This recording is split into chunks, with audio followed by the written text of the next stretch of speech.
Hey, what's up, my new Standard Nation? It's TJ with Strategic Real Estate Experts, and today we're going to talk about what should you bring with you to closing. The simple answer might be yourself, which is one of those things, but you're also going to have a number of other things that you might be bringing. So first of all, make sure you go back and watch some of the stuff or reach out and talk to us about the benefits of bringing a cashier's check or wiring money. There's a lot of scams going on right now with wire fraud and stuff like that.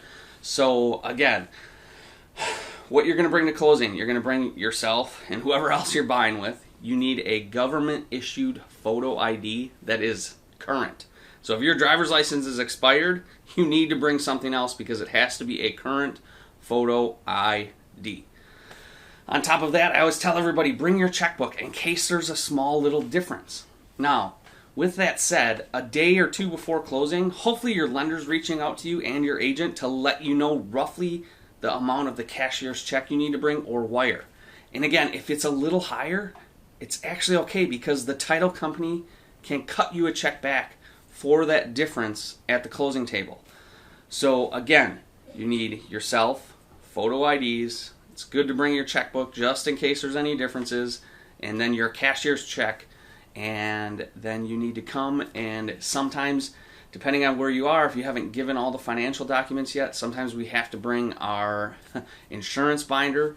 Ideally, you've gotten that to the lender before that, but sometimes it happens at the closing table. So if there's any requested or required lender documents, we'll need to bring those.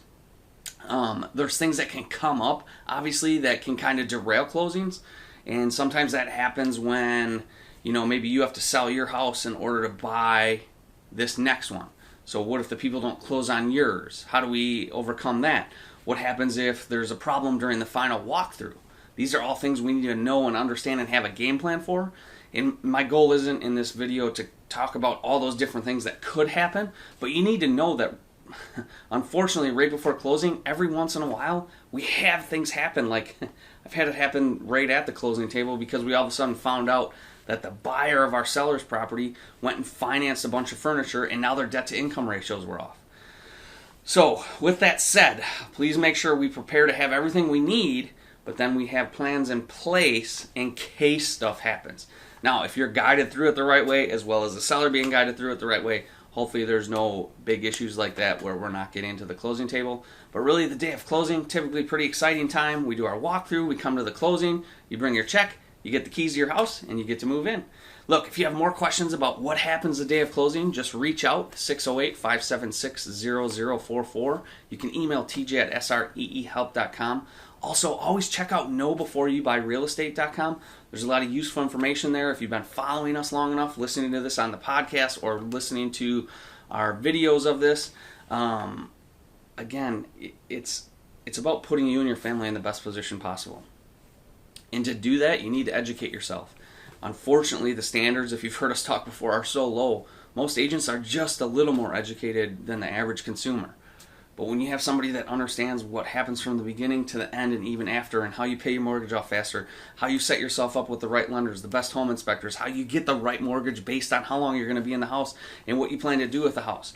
These are all things that you can positively do to impact your future and put, honestly, tens of thousands of dollars more in your pocket as a buyer, and also when you sell, putting more money in your pocket.